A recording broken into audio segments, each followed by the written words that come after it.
नमस्कार, मेरा नाम आलोक है। आप लाइव स्ट्रीज देख रहे हैं। देखिए, बिहार में भी 4 सीटों पर उपचुनाव होने हैं और चुनाव की तारीखों का ऐलान हो गया है। अब से कुछ देर पहले चुनाव आयुक्त राजीव कुमार ने चुनाव की तारीखों का ऐलान कर दिया है। झारखंड में और महाराष्ट्र में भी विधानसभा के चुनाव होने हैं। महाराष्ट्र में जहां एक फेज में ही चुनाव होने हैं, 20 नवंबर को वहां वोटिंग होगी, 23 नवंबर को काउंटिंग होगी। वहीं झारखंड में 2 चरणों में मतदान होना है। झारखंड विधानसभा चुनाव में 2 चरणों में वोटिंग होनी है।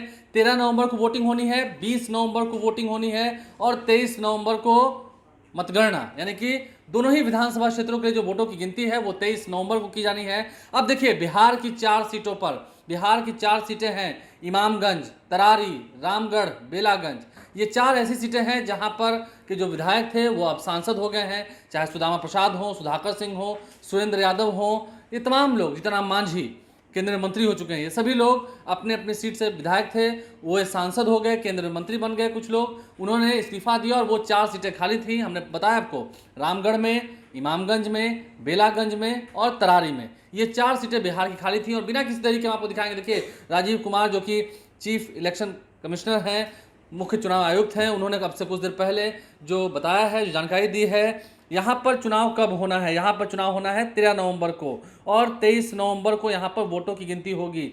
18 अक्टूबर को, यानी कि फ्राइडे को, आज तारीख है 15, समझ सकते हैं आप, वोटों की गिनती होगी 23 नवंबर को। 18 अक्टूबर को यहाँ पर गैजेट जारी कर दिया जा रहा है, यानी कि 18 अक्टूबर से नॉमिनेशन की शुरुआत हो रही है।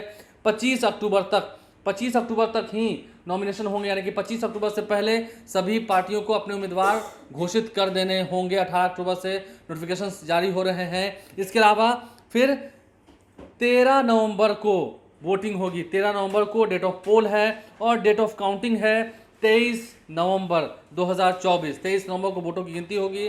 तो सभी राज्यों में जहां जहां पर उपचुनाव होने हैं, विधानसभा की सीटें खाली हुई हैं, असेंबली कंस्टिट्यूंसीज खाली हुई हैं, उन सभी जगहों पर 13 नवंबर को वोटिंग होनी है। बिहार की ऐसी 4 सीटें हैं जहां पर उपचुनाव होना है, इसके लिए बिगुल बच चुका है।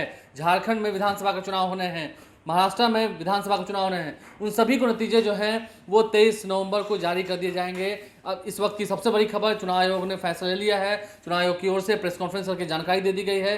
तमाम खबरें हमने आपको बताई हैं, तमाम तस्वीरें आपको दिखाई हैं और नोटिफिकेशन जो है अब 18 अक्टूबर से जारी कर दिया जाएगा। देखिए, प्रशांत किशोर ने कह दिया, उनकी पार्टी की ओर से कह दिया गया है कि कल ही 16 तारीख को सबसे पहले प्रशांत किशोर की पार्टी इन 4 सीटों के लिए उम्मीदवारों की घोषणा कर देगी। अब आगे देखना होगा, कई सारे नाम हैं, क्योंकि अशोक चौधरी भी कह रहे थे कि बेलागंज से जेडीयू चुनाव लड़ेगी, इमामगंज से हिंदुस्तानी अवाम मोर्चा को चुनाव लड़ना है, क्योंकि वो सीट उनकी ही थी। बाकी 2 सीटों पर बीजेपी चुनाव लड़ेगी।